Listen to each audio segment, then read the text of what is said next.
தாவேகா மதுரை மாநாடு இப்பதான் வந்து நடந்து முடிஞ்சிருக்கு. அதுக்கப்புறம் விஜயனுடைய 33 நிமிஷம் ஸ்பீச் பயங்கரமா வந்து பாத்தீங்கன்னா நிறைய விஷயங்கள் வந்து பேசினார். அந்த ஸ்பீச்சுக்கு வரதுக்கு முன்னாடி இந்த மாநாடை பத்தி சில விஷயங்கள் என்னோட ஹானஸ்டான கமெண்ட்ஸ் இருக்கு. என்னன்னா,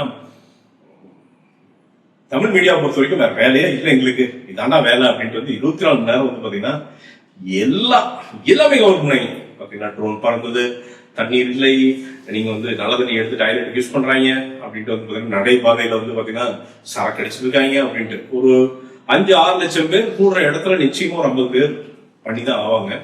அது நடந்துதான் ஆகும். இன்னொன்று வந்து பாத்தீங்கன்னா இந்த குடி அப்படிங்கிறது வந்து ஏதோ இன்னைக்கு தாவேக்கா வந்து பாத்தீங்கன்னா கட்சி ஆரம்பிச்சுட்டே வந்து பாத்தீங்கன்னா எல்லாம் குடிக்கப்பா அப்படின்னு வந்து இதுக்கு முன்னாடி வந்து ஏதோ மது விலக்கு வந்து தமிழ்நாட்டில் இருந்த மாதிரி இல்லை. இது யார் குடிகாரர்கள் ஆக்குறாங்க அப்படிங்கிறது நமக்கு எல்லாத்துக்குமே தெரியும்.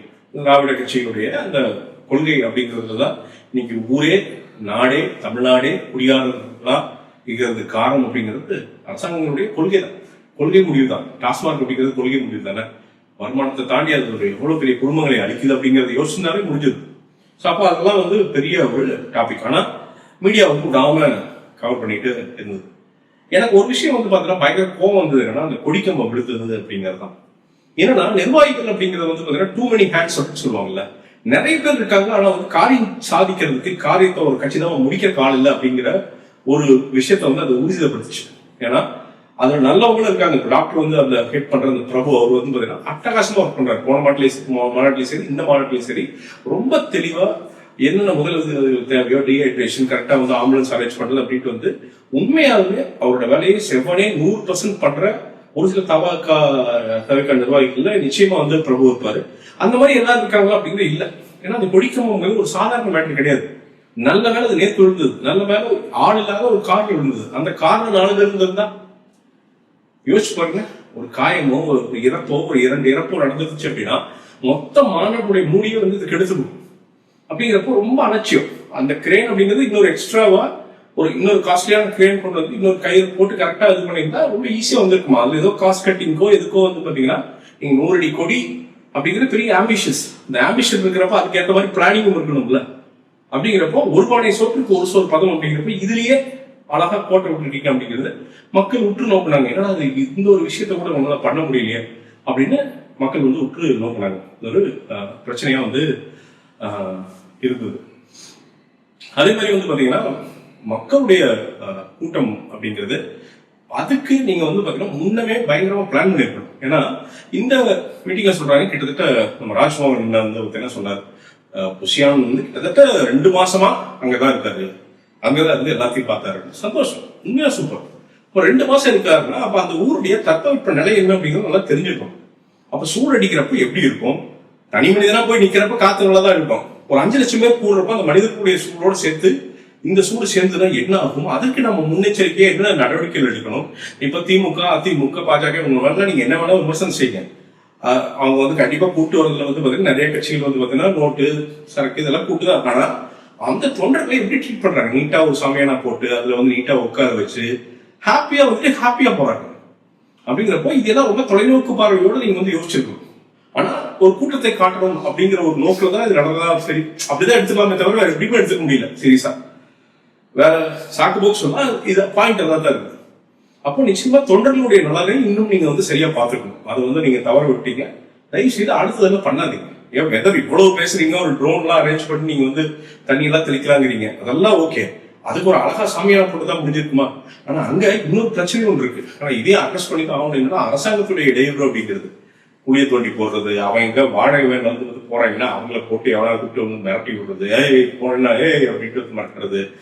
அப்புறம் வந்து பக்கத்துல வர போட்டு தடுத்து 5 கிலோமீட்டர் நடக்கிறாங்கிறது, இப்படி பல கட்ட தடைகள் வந்து இந்த மாநாட்டுக்கு வந்து போட்டு அப்புறம் கேள்வி பாஸ் வாங்கிட்டியா 40 கேள்வி, இது நல்லா இருக்கா, மரம் ஆடுதா ஆட்லையா, கம்பம் என்ன அலுமினியமா இருமான்னு 1000 கேள்வி. மற்ற மாநிலம் நடந்த கேள்வியே இருக்காது. ஏதாவது வகையில வந்து ஸ்டாப் பண்ணிடலாமா அப்படிங்கிற ஒரு இதுலதான் வந்து அரசாங்கம் வந்து கேள்வி கேட்குது. அப்படிங்கிறப்ப சாமியானா போறது இன்னைக்கு சேருக்கே இல்லை, சேரே கேரளால தான் வந்து அப்படின்னு சொல்றாங்க. அப்ப சாமியானா இங்க போய் பிடிப்பாங்க, அதுக்கு பர்மிஷன் அங்க என்னன்னா அவங்களுக்கு என்ன பிரச்சனை, சாமியானா போட்டு ஏதாவது ஆயிருமான்ட்டு. சாமியான காரணம் என்ன, அவ்வளவு பெரிய சாமியானா போறதுக்கு எவ்வளவு ஒரு 10 பேர் இருப்பாங்க தமிழ்நாட்டுல. 10 பேருக்குமே வந்து பாத்தீங்கன்னா ஒரு பிரஷர் அழுத்தம் போச்சுன்னா நீங்க என்ன பண்ணுவீங்க, அது ஒரு பிரச்சனை இருக்கிறதா செய்யுது. பட் ஆனா நிச்சயமா இன்னும் வரும் மாநாடுகளில் வரும் கூட்டங்களில் இன்னும் பெட்டரா ஆர்கனைஸ் பண்ணணும். இந்த தண்ணி விஷயம்லாம் ரொம்ப நல்ல விஷயம். ஆனா அந்த தண்ணி வந்தது அது எவ்வளவு லிட்டர்ஸ் எப்படி டக்குன்னு தீரும், இந்த கால்குலேஷன் தான் நீங்க ரொம்ப விஷனரியா நீங்க ப்ரீ பிளான்டா பண்ணணும். நிறைய பேர் சூட்டு தாங்க முடியாம நிறைய பேர் விஜயனை பார்த்துமே நடந்து போனதால நம்ம பார்த்தோம். ஸோ இதுக்கெல்லாம் என்னோட பிரச்சனை. இப்போ விஜயனுடைய பேச்சுக்கு வரும் 33 நிமிஷம் பேச்சு. எனக்கு விக்கிரவாண்டியில பேசுனதை விட இதுல கொஞ்சம் ஓப்பனா பேசுற மாதிரி இருந்தது. இப்போ நீங்க ரொம்ப ஈஸியா சொல்லுவோம் நம்ம ஸ்கிரிப்ட் தானே அப்படின்ட்டு. கண்டிப்பா ப்ரிப்பேர் பண்ணி தான் பேச முடியும். அங்க போயிட்டு உட்காந்துட்டு வாய்க்கு வந்தது 2 மணி நேரம் பேச முடியாது நம்ம. ஏன்னா நேரமும் குறைவு. இன்னொன்னு ப்ரெசென்ட் பண்றத ரொம்ப அப்படி கான்சென்ட்ரேட்டா அப்படி தூக்கி போட்டாதான் அது ஒரு பேஸ் போர்டில் ஆகும். சும்மா நம்ம வரவங்க எல்லாம் பேசிட்டு இருந்தா எல்லாமே கவர் ஆகுது நமக்கு. அப்போ எவ்வளவு தேவை, எவ்வளவு எங்க ஆரம்பிக்கணும் எங்க முடிக்கணுங்கிற அந்த தெளிவு வேணும். நாம 4 மணி நேரம் படம் பார்க்கறது இல்லையா, படங்கள் 2.25 தானே. இந்த மாதிரி பேச்சுக்கும் அதுக்கு ஒரு டைமிங் இருக்கு. ஓகே, அதெல்லாம் கரெக்டா பிளான் பண்ணாரு. இந்த ஸ்பீச் பொறுத்த வரைக்கும் இன்னும் ஓப்பனா நிறைய பேசினாரு, மக்களை சூப்பரா அட்ரஸ் பண்ணாரு. அது ரொம்ப நல்ல ஒரு விஷயம் நினைக்கிறேன். ஃபர்ஸ்ட் சூப்பரா பேசுனதுன்னா அரசியல்ல இருக்கிறதுக்கு அப்படிங்கிறது மிகப்பெரிய தகுதியோ ஆளுமையோ அதெல்லாம் தாண்டி நேர்மை வேணும் அப்படிங்கிற ஒரு விஷயத்த இந்த குட்டி கதை மூலமா சொன்னாரு. அது ரொம்ப நல்ல விஷயமா நான் பாக்கிறேன். அதே மாதிரி அவருடைய இந்த கோர் ஓட்டர் பேஸ்க்கு சூப்பரா அட்ரஸ் பண்ண அப்படி. ஏன்னா எல்லாமே திமுக அதிமுக இந்த கோர் ஓட்டர் பேஸ சமயம் வச்சிருப்பாங்க. அதை ரொம்ப தெளிவா பாத்தீங்கன்னா, நான் உங்களில் ஒருவன் உங்க வீட்டுக்குள்ள இருக்கிற நாளைக்கு கேண்டிடேட் நிறுத்தினாலும் அது பாத்தீங்கன்னா உங்க வீட்டுக்குள்ள ஒருத்தனை தான் நான் கேண்டிடேட் நான் நிறுத்தி வைப்பேன் அப்படிங்கிறது ரொம்ப கிளியரா அட்ரஸ் பண்ணாரு. ஸோ அந்த கோர் ஓட்டர் பேஸ சூப்பரா அவர் பாத்தீங்கன்னா அவர் போய் ரீச் ஆனார். நிச்சயமா அது மிகப்பெரிய அதிர்வடைகளை ஏற்படுத்தும் அப்படிங்கிற டவுட்டே வேணாம். ஏன்னா இவங்க சாதாரணமா எடுத்துக்கவே முடியாது. எல்லாம் சொல்ல அவர் எல்லாமே சூப்பரா அட்ரஸ் பண்ணாரு. ஏன்னா இது ஓட்டா மாறுமா அப்படின்னா என்ன வேணா நடக்கும். ஏன் அப்படின்னு நான் சொல்றேன், இது ஓட்டா மாறக்கான வாய்ப்பு ஜாஸ்தியா இருக்கிறவங்க சொல்றேன். மக்களுடைய கமிட்மெண்ட் இப்போ இங்க வராங்கல்ல, பட் சாதாரணமா ஒரு கட்சி, ஒரு திராவிட கட்சி, ஏதோ கட்சி பெரிய கட்சி இங்க தமிழ்நாட்டில் மாநாடு நடத்துதுன்னா அந்த மாவட்ட செயலாளர் அந்த லோக்கல் செயலாளர் ஆர்கனைஸ் பண்ணுவார். அந்த பஸ் வாடகை அவர் தான் ஆளுக்கு ஒரு அமௌண்ட் கொடுத்தே ஆகணும். ஏதோ ஒரு சரக்கு பாட்டில் கொடுத்தே ஆகணும் அப்படின்னா மோஸ்ட்லி கொடுத்தே ஆகணும். ஒரு அமௌண்ட் கொடுத்தே ஆகணும். அதே மாதிரி சாப்பாடு வாங்கி கொடுத்தே ஆகணும். டிராவல் சில டைம்ல ரொம்ப கேர்ஃபுல்லா போயிட்டு வரது எல்லாமே பாத்தீங்கன்னா அவங்க ஏதாவது எக்ஸ்ட்ரா கேட்டாலும் பண்ணி தரணும். அப்பதான் வருவாங்க. அப்பதான் கண்டினியூஸா வருவாங்க. நீங்க 4 மாநாடு கூட்டீங்கன்னா இப்படிதான் நடக்குது. நீங்க எல்லா மாநாட்டுக்கும் கூட்டம் வருது அப்படின்னா நீங்க ஈரோடு ஒரு மாநாடு ஈரோடு இருக்கிறனே வரதில்லை. இங்க இருந்து போ, கோயம்புத்தூர் பஸ் பிடிச்சுட்டு போ, கொண்டு போய் நிறுத்து, ஓகே காமி கூட்டத்தை காமி அப்படிங்கறதுதான் இருக்கு. இங்க கூட்டத்தை பொறுத்த வரைக்கும் ஒரு மிகப்பெரிய பெஞ்ச் மார்க் செட் பண்ணி விட்டாரு. இது இந்த சாமியானெல்லாம் பிரச்சனை ஒரு மிகப்பெரிய பெஞ்ச் மார்க். இது ரொம்ப ஆர்கானிக்கா 5 லட்சம் பேர் கூடியிருப்பாங்க. ரொம்ப ஆர்கானிக்கா ஈஸியா. அப்ப எந்த கூட்டம் பெரிய கட்சிகள் நடத்தாலும் இதை தாண்டி அவனை காட்டணும் அப்படிங்கிற ஒரு கம்பல்ஷன் கொண்டு போய் அந்த கட்சியில சொல்லிட்டாரு. அது ஒரு நல்ல விஷயம். ஏன்னா அது வேலை செய்யலைங்க. அவங்க நிறைய பேருக்கு காசு கிடைக்கும் அப்படிங்கிறது ஒரு சந்தோஷம். இது மூலமா விஜயன் நிறைய பேருக்கு நல்லது இருக்கு. அது சந்தோஷம். ஸ்பீச்சை பொறுத்த வரைக்கும் பாஜகவெல்லாம் பாத்தீங்கன்னா மைனரே தொடங்கின மாதிரி தான் எனக்கு தோணுச்சு. இப்ப நீட் பத்தி பேசுறாரு, எல்லாமே மேலோட்டமா தான் இருக்கு. நீட் எல்லாம் மிகப்பெரிய ஒரு டாபிக். அது ஆக்சுவலா ஒரு வாதப்பொருள். அது சரி தவறுன்னு டப்புன்னு அடிச்சிட முடியாது. டப்புன்னு நீங்க தாராளமா சொல்லலாம். ஆனா அது சரின்னு சொல்றதுக்கு தமிழ்நாட்டிலேயே நிறைய ஆட்கள் இருக்காங்க, மாணவர்களே இருக்காங்க. அப்படிங்கிறப்ப அது ஒரு பெரிய விவாத பொருள். அது பாத்தீங்கன்னா இங்க இருக்கிற ஸ்டீரியோடைப்பே பேச வேண்டிய அவசியம் இல்லை. அவருடைய புரிதல் என்னங்கிறத தெளிவா எடுத்து விளக்கியிருக்கணும். ஆனா அது மேம்போக்கா சொன்னாங்க. மீனவர் பிரச்சனையெல்லாம் நம்ம பேசினாரு. மீனவர் பிரச்சனை நிச்சயமா பேச வேண்டிய ஒரு பிரச்சனை. கண்டிப்பா இன்னைக்கு இருக்கிற எக்ஸிஸ்டிங் பிரச்சனை. கச்சத்தீவு அப்படிங்கிறது கூட வாங்கியெல்லாம் முடியாது. 2 நாடுகளுக்கான ஒரு பஞ்சாயத்து அப்படிங்கிறப்போ அதையும் இன்னும் டீட்டெயிலா பேசிருக்கணும். இல்லாட்டி அந்த இஷ்யூ விட்டுட்டு இங்க இருக்கிற லோக்கல் இஷ்யூ நிறைய பேசிருக்கணும். பொதுவா பிஜேபி அவரு இந்த ஒன்றியம் பேசினது மைனாரிட்டி அபிஸ்மெண்ட்டுக்கு தான் அப்படின்னு எனக்கு ஃபீல் ஆச்சு. அது பாத்தீங்கன்னா ஒரு ஹார்ட் ஃபெல்ட்டா ஒரு திமுக அடிச்சார்ல அந்த ஸ்பீட்ல இல்ல. அது ஒரு மாதிரி பட்டு முடாமதான் மோடி அவர்களே அப்படின்னு அது தெரியுது. ஒரு லெவலுக்கு மேல போக வேண்டாம் அப்படிங்கறத யோசிச்சுதான் அவர் பேசுறாரு அப்படிங்கிறது நமக்கு நல்லா தெரியுது. திமுக பொறுத்த வரைக்கும் டைரக்ட் அட்டாக், அது ரொம்ப நல்ல அட்டாக். பாத்தீங்கன்னா ஸ்டாலின் சார்லாம் நேரா அட்ரஸ் பண்ணதெல்லாம் ஓகே. பட் இருந்தாலுமே இல்ல திருப்பியும் அந்த அட்டாக் எல்லாம் ரொம்ப நல்லதுதான். திருப்பியும் மேம்பு உட்கார்ந்து இன்னும் நிறைய விஷயங்கள் நீங்க பேசிக்கலாம். துப்புரவு பணியாளர்களை பத்தி நீங்க பேசிக்கலாம். கவினுடைய அந்த மரணத்தை பத்தி நீங்க பேசவே இல்லை. ரொம்ப முக்கியமான விஷயம் இல்லையா? சரி ஓகே, நீங்க போய் வெயிட் பண்ணதான் இல்லை. இங்க அழகா அதுல ஒரு 2 நிமிஷம் இருந்தாங்க. அதெல்லாம் கொஞ்சம் அழுத்தமா பேசிருக்கலாம் இல்லைங்களா? சோ அதெல்லாம் மிஸ் பண்ணிட்டாரு. இன்னும் ஆழம் கம்மியும் அப்படின்னா. ஆனா கொஞ்சம் ஓப்பனா பேசுறாரு. அது ரொம்ப போனதுல விட ரிசர்வ்டா இருந்ததை விட இந்த ரொம்ப அட்டாக் பாத்தீங்கன்னா ரொம்ப பாயிண்டடா நேரா அடிச்சு நிறுத்தினார். இன்னொன்னு அவர் சொல்றதுதான் அந்த நம்பிக்கை அப்படிங்கிற விஷயம் தான். பயங்கரமா நம்புறேன். அது எப்பவுமே அரசியலுக்கு வந்து ரொம்ப தேவை அப்படிங்கிறது வந்து இன்னொன்னு, எனக்கு இதுக்கு மேல வேலையே கிடையாது. நான் வந்து மற்றவங்களாம் வந்து பாத்தீங்கன்னா கட்சி ஆரம்பிச்சுட்டு அந்த மார்க்கெட்டிங் பண்ணுவோம், நான் மார்க்கெட்டிங் பண்ணி குடும்பங்களுக்கு போய் சேர்ந்துட்டு தான் கட்சி ஆரம்பிச்சிருக்கேன் அப்படிங்கிற ஒரு கான்பிடன்ஸ் இருக்குல்ல, செல்ஃப் கான்பிடன்ஸ், அது என்னைக்குமே ரொம்ப தேவை. இன்னொன்னு அழகா ஒரு ஹிண்ட் கொடுக்குறாரு, என்ன அப்படின்னா எங்களோட யார் வேணா கூட்டணி வைக்கலாம், நீங்க வந்து சஸ்பென்ஸ்ல இருங்க, நான் உங்களுக்கு கண்டிப்பா ரிவீல் பண்றேன் அப்படிங்கிறப்போ நிச்சயமா கூட்டணி பேச்சுவார்த்தைகள் இப்பவே நடக்குது அப்படிங்கறத நம்மளால வந்து புரிஞ்சுக்க முடியுது. விஜயகாந்த் அவர்களை வந்து அவ்வளவு புகழ்ச்சியா பேசுனது அப்படிங்கிறது எனக்கு என்னமோ, பெரிய சயின்டிஸ்டோ பெரிய ஆராய்ச்சியாளர்கள் கிடையாது, அரசியல் ஆராய்ச்சியாளர்கள், பட் தேமுதிக மாதிரி கட்சிகள்லாம் கூட்டணிக்குள்ள வரும் அப்படின்னு தோணுது. ஏன்னா தேமுதிக வந்து பாத்தீங்கன்னா அந்த ஆர்கனைசேஷன் பலம் அப்படின்னு இருக்குது, அது ஒரு ஸ்லீப்பிங் ஜாயிண்ட் அப்படின்னு சொல்லலாம். அந்த கட்சி அவரோட மறைவுக்கு பிறகு வந்து ஸ்லீப்பிங் ஜாயிண்ட் இருக்கு, எல்லா பக்கமும் கட்சி இருக்கு, ஆனா வந்து பாத்தீங்கன்னா ஒரு உந்து சக்தி இல்லாம இருக்கு. ஸோ அப்படிங்கிறப்ப விஜயநகர் சேர்றப்போ அது தொகுதிகளா மாற்றுறதுக்கு அந்த ஆர்கனைசேஷன் பவர் மூலமா அவர் வந்து தமிழ்நாடு ஃபுல்லா ஈஸியா கொண்டு போறதுக்கான ஒரு கட்டமைப்பா இருக்கும்.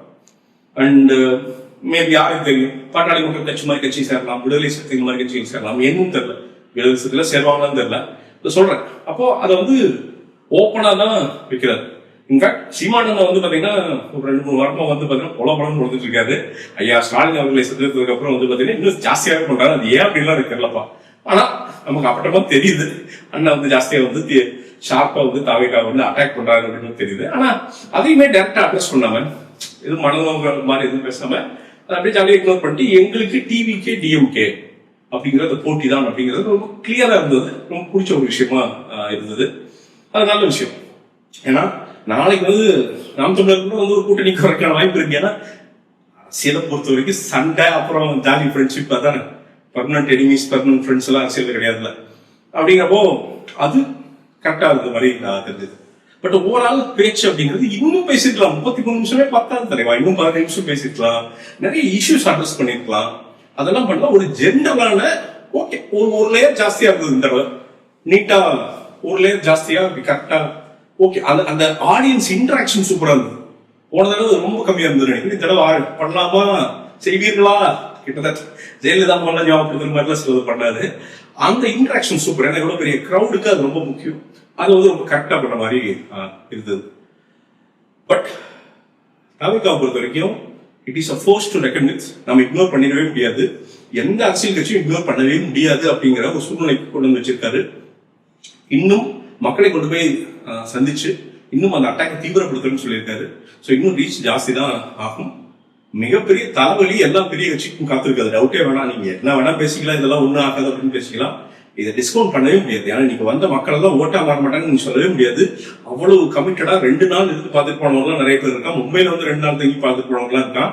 இப்ப அவனுக்குலாம் இங்க ஓட்டு இருக்காது, ஆனா அவனோட குடும்பம் இங்க இருக்கும். அழுத்தி சொல்லுவான் ஓடு அப்படின்னு சொல்லுவான். ஸோ எங்க எப்படி ஓட்டா மாறாது அப்படிங்கிற ஒரு எளிமையான ஒரு வார்த்தையை சொல்லிட்டு போயிடவே முடியாது அப்படின்னு நான் நினைக்கிறேன். ஸோ பார்ப்போம் வரும் காலங்கள் என்னென்ன வச்சிருக்கு அப்படின்னு வந்து தெரியல. பட் ஆனா இந்த மாநாட்டை பொறுத்த வரைக்கும் திருப்பியும் ஆர்கனைசேஷன் ஸ்கில்ஸா இன்னும் பெட்டர் பண்ணணும், நிறைய விஷயங்கள் வந்து சரி பண்ணிக்கணும். அது அடுத்த மாநாட்டில் மீட்டிங் பப்ளிக் இதெல்லாம் வந்து இன்னும் கூர்மைப்படுத்தி, இன்னும் 1 வருஷம் நிறைஞ்ச கட்சி தானே, அப்போ சரி பண்ணிக்கலாம், ஒன்றும் பிரச்சனை இல்லை. அதை சரி பண்ணி பண்ணுவாங்க நினைக்கிறேன். கடைசியாக இறுதியா பிடிச்சது சினிமாவை டிஃபெண்ட் பண்ணது, அரசியல்வாதிகளை தோக்கடிச்சது அரசியல்வாதிகளை தவிர எந்த சினிமா கட்டணம் கிடையாதுங்கிற ஒரு மேட்டரை அழகா சொல்லி சினிமாவுக்காண்டி அவர் பேசுறது எனக்கு ரொம்ப, சினிமாவை சுத்தி இருக்கிற ஒரு ஆளா எனக்கு ரொம்ப பர்சனலா பிடிச்சிருக்கேன். இன்னொரு வீடியோ இல்லாட்டி வந்து பாத்தீங்கன்னா ஒரு அரசியல் கருத்து இது சம்திங் இதே சிமிலரா நம்ம வந்து சந்திக்கிறேன். நன்றி.